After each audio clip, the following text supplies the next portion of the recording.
তো আগে জিনিসগুলো দিয়ে দিই, কি কি এনেছি দেখি। এই যে একটা শাড়ি, এই যে বাবুর, এটা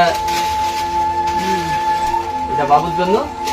আর সেদিন আপনারা দেখেছিলেন কিভাবে ওদের পরনে কাপড়ও ছিল না, কিছুই ছিল না, একদম নিরীহ ফ্যামিলি, বাড়িতে কামানোর কেউ নেই, ও নিজেই কামায়।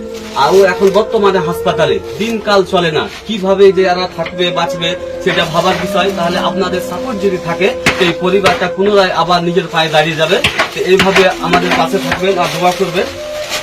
এই যে বাবুর এটা, এই যে দেখছেন কত ছোট, দেখতে পাচ্ছেন। এই ছোট বাচ্চাকে তার বাবার মুখ দেখার জন্য কত কাঁদছে, দেখতে পাচ্ছেন। একমাত্র আপনাদের দোয়াই পারবে আর আপনাদের হেল্পই পারবে তার বাবাকে তার কাছে ফিরিয়ে এনে দিতে পারে। এখনো কাঁদছে, বুঝতে পারলেন। খুব ইমোশনাল মুহূর্ত।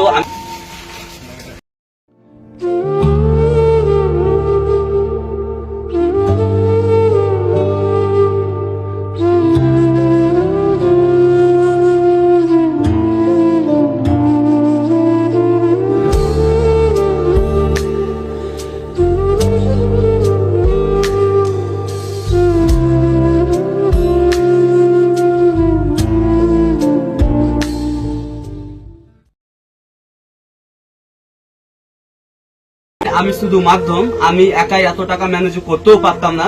আপনাদের সাপোর্ট না পেলে আমি এগুলো কিছুই করতে পারতাম না। তো খুব আনন্দের মুহূর্ত। দিদি কেমন লাগছে কিছু বলবেন? এগুলো আমি দিনি, কিন্তু এখানে আমার ফোন পে সবাই টাকা মেরেছে, ওদের জন্য কিছু বলবে? হ্যাঁ, আর এই যে দেখছেন ছোট ছোট বাচ্চাগুলা, এদের মুখ দেখে পাশে দাঁড়াতে হবে। আর এই যে একটা মেয়ে দেখতে পাচ্ছেন, 11 বছরের মেয়ে। এই 3টে ছেলে মেয়ে, এটাকে খাওয়ানোর মতো কেউ নেই। তো এভাবে পাশে থাকেন। আর মানব সেবা হলো সবচেয়ে বড় ধর্ম।